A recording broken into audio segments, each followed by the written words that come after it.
ഇന്നത്തെ ഈ വീഡിയോയിൽ ടാറ്റ സ്റ്റീൽ എന്ന് പറഞ്ഞ കമ്പനീനെ പറ്റിയാണ് നമ്മൾ നോക്കാൻ പോകുന്നത്. ഇതിൻ്റെ ചാർട്ടൊന്നാണ് ഇതുമായിട്ട്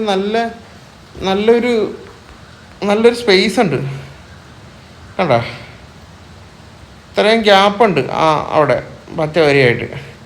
എന്നെ സംബന്ധിച്ച് എൻ്റെ കയ്യിൽ ഇരിക്കുന്ന സ്റ്റോക്ക് ഞാൻ ഈ പച്ച വരയിൽ ഇതിൻ്റെ പ്രൈസ് എന്ന് മുട്ടുന്ന സമയത്ത് ഞാനത് വിൽക്കും എന്ന് കരുതി ഇതുള്ള വേറൊരാളോട് വിൽക്കാൻ പറയുന്ന ഒരു റെക്കമെൻഡേഷൻ അല്ല കേട്ടോ. എൻ്റെ കയ്യിലുള്ളത് ഞാൻ വിൽക്കും എന്ന് മാത്രമാണ് ഇതുകൊണ്ട് അർത്ഥമാക്കുന്നുള്ളൂ.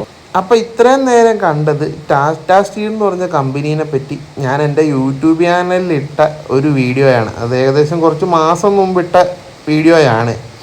അപ്പോൾ അതിൽ പറയുന്ന പച്ച വരയാണ് ആ മോളിൽ കാണുന്ന പച്ച വര. നോക്കിക്കേ അതിനകത്ത് എന്ത് സംഭവിച്ചു എന്ന്. കൃത്യമായിട്ട് നമ്മുടെ ആ പച്ച വരയിൽ മുട്ടി താഴത്തേട്ട് വന്നു. കണ്ടോ, നമ്മൾ അതിനകത്ത് പറഞ്ഞേക്കുന്ന ലെവല് കറക്റ്റായിട്ട് ഇടിച്ച് അത് കഴിഞ്ഞിട്ട് അതേ വീഡിയോയിൽ തന്നെ ആ താഴെയുള്ള മഞ്ഞ വരയും നമ്മൾ കാണിച്ചിട്ടുണ്ട്. കറക്റ്റ് വീണ്ടും ആ മഞ്ഞ വരയിൽ പോയി മുട്ടിയിട്ടുണ്ട്. അപ്പം നമ്മൾ അന്ന് പറഞ്ഞതുപോലെയൊക്കെ തന്നെ ഇപ്പോൾ ഈ ടാറ്റ സ്റ്റീലിൻ്റെ ചാർട്ടിൽ സംഭവിച്ചു. അപ്പോൾ അതിൻ്റെ ഒരു സന്തോഷം പങ്കുവെക്കാൻ വേണ്ടിയിട്ട് മാത്രമാണ് ഈ വീഡിയോ. കണ്ട അന്ന് നമ്മൾ പറഞ്ഞ ലെവലാണിത്. കണ്ട അന്നത്തെ ആ ഒരു ലെവലാണ് ഈ കാണുന്നത്. അത് അന്നത്തെ ആ വീഡിയോയിലുണ്ടത്. കുറച്ച് മാസം മുമ്പിട്ട വീഡിയോ ആണ്. കറക്റ്റാ നമ്മൾ വരച്ച റെസിസ്റ്റൻസ് ഇടിച്ചു. ഇപ്പോൾ താഴെ വന്ന ഒരു സപ്പോർട്ടുമേര് വന്ന് നിൽക്കുന്നുണ്ട്.